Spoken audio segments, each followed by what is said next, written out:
Hello, and welcome to the Knights of the Highlands as 3.5 Dungeons & Dragons characters, Episode 8, Sir Loqutus, Master at Arms.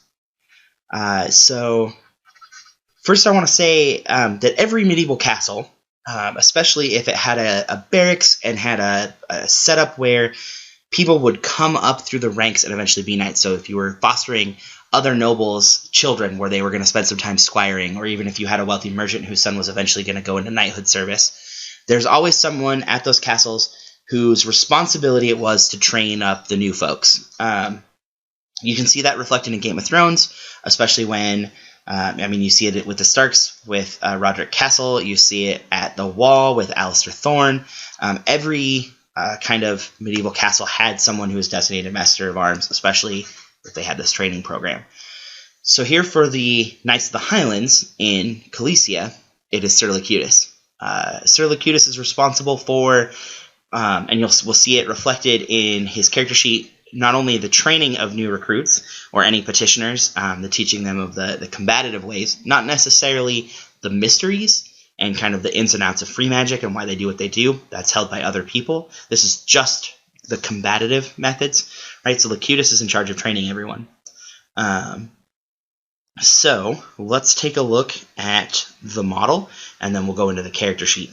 So the colors here on the model are Cantor Blue, Leadbelcher for the silver, looking at XV88 for the skin tone. Loqutus has a darker complexion than most of the Knights of the Highlands, and so I wanted that reflected in the skin tone of his model. Looking at Mephiston Red for the red, Ceramite White for the belt, Mornfang Brown for the leather and the wood. Let's see what else is here. Abaddon Black for the boots and the inside of the shield and the gloves. And that's it. That's everything. There's Loqutus. For those of you that know Loqutus, you know that he is widely regarded as one of, if not the best flail fighters in Belegar. And so that's reflected here in the model. He's got a big old flail there.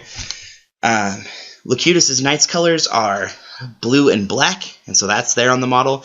Loqutus, along with Cedric, are blood falcons, so I needed to add some red in there. So red's reflected on his shield and on the plume coming off of his helm. And then the helm there, if you can see, has little wings off the temples, so that kind of also is a nod to the blood falcon lineage. So, and then here on his side, he's got a dagger, and then on the back he's got a little pouch where he keeps his monies, because, you gotta have monies in the Middle Ages. So, let's move on from the model to the character sheet. Here's page 1. Loqutus is an 18th level character, Knight 8, Kensai 10. And we'll get into the Kensai here in just a minute. I want to go through the rest of this. Lawful Neutral, worships Torm. 5'7", 168 dark hair and eyes, deep tanned skin. Going down to the stats, and I already talked about how I reach these in Sarem's video, so if you want to know more about that process, you can check out episode 2, and then it'll explain it.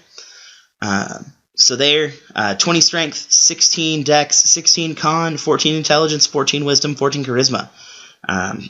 Loqutus's combat skill is the most important thing for his character in the game. Obviously charisma is important because he's got to teach.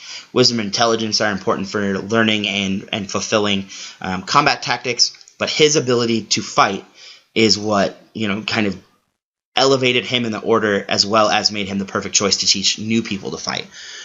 So that is his role among the Knights of the Highlands.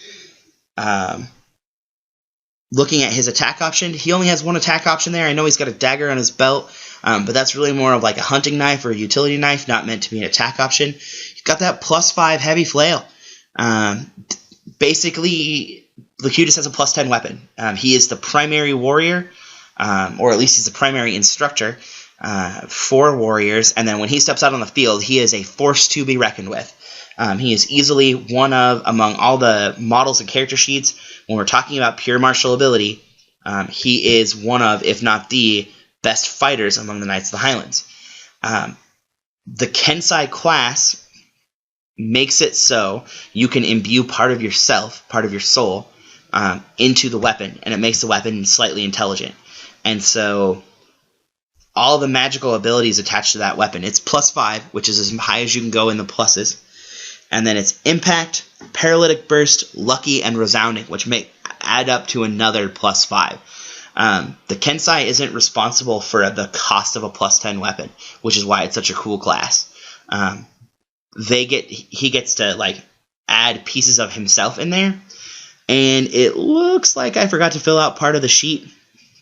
Oh, because with all the abilities, I wasn't sure where I was going to set. So with a base attack of 15, 10, 5, just doing some quick math here so you can fill it in for yourself. Loqutus would be at +5, +10.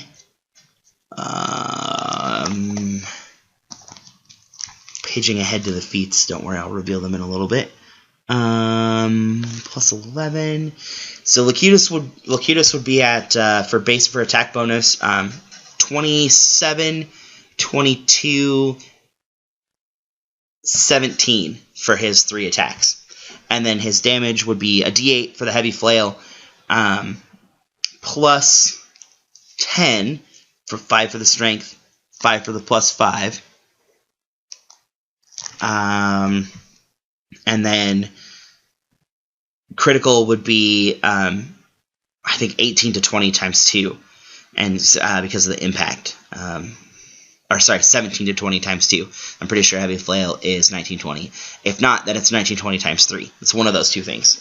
So sorry on the mistake. I'm doing a lot of these, and sometimes I miss little things like that. Like I've missed experience points a couple of times, but I will make sure that the ones I do from here on out are full. But yeah, so that's his only attack option. I mean, when you're looking at this kind of thing, you don't need much else. This thing, when it hits, it's lucky, so it's going to hit more often, which means it gets to reroll an attack that doesn't go through. It's resounding, which means when it crits, it's going to boom. Impact increases the crit range, and then paralytic burst, when it crits, is hard. It's got a big chance to like stun someone and make them not move ever again. So huge there. +20 on the grapple. Going into the saves, it's 8, 8, 15. That's a huge will save. 25 AC. And looking at the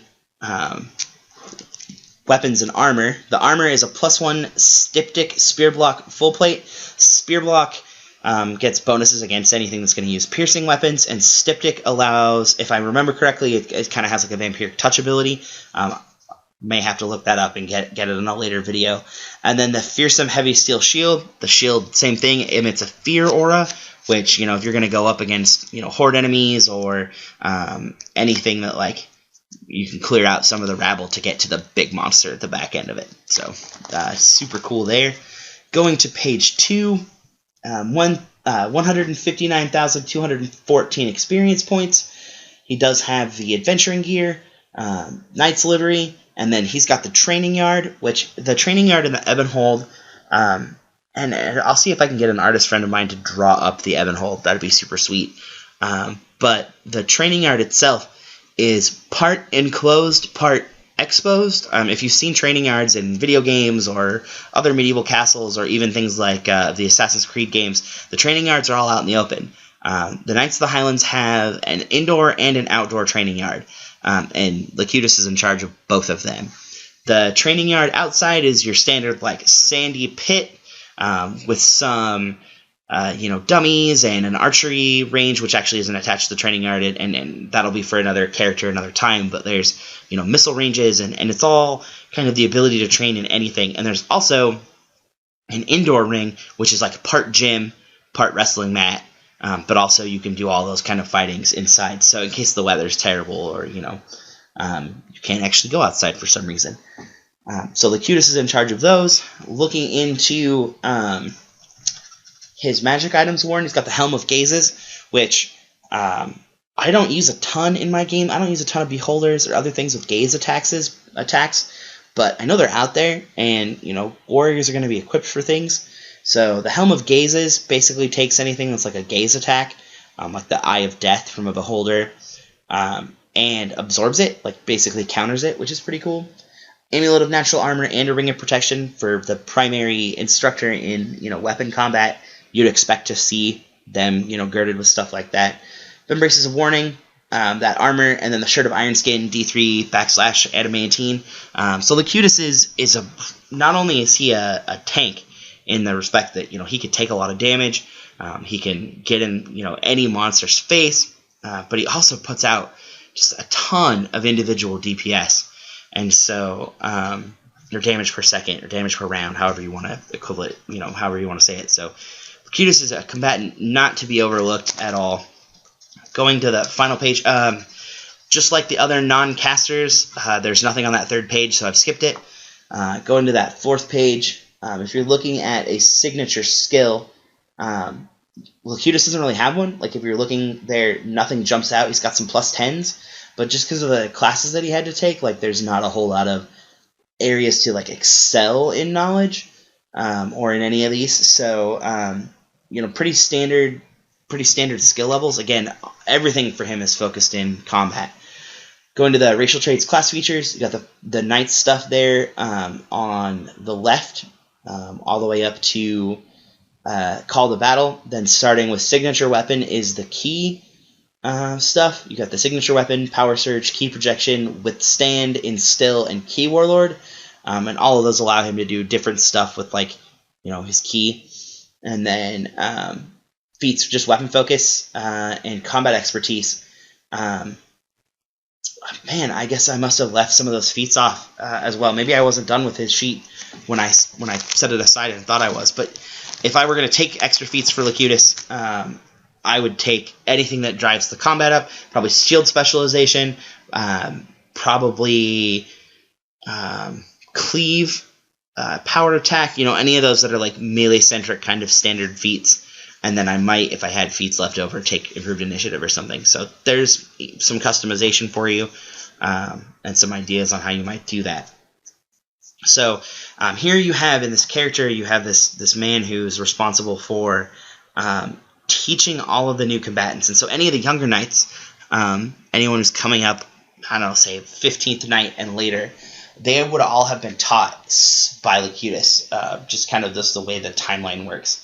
And in the game, I have currently one petitioner who is around as an NPC, and he's undergone rigorous training by Loqutus. So any of the younger knights, starting with in lineage order, starting with Diomedes and kind of going down, that'd be Par, Shurl, Rem, Raven, Kage, kind of all these people you're going to see. They've all done some training with Loqutus and kind of are under his guise. And then the older knights never stop training, right? They never stop wanting to learn. They never stop improving their combat skills. So that's all under the purview of Sir Loqutus, Master at Arms. Thank you very much. Next video should be coming shortly. Hope you guys are enjoying it, and we will see you next time.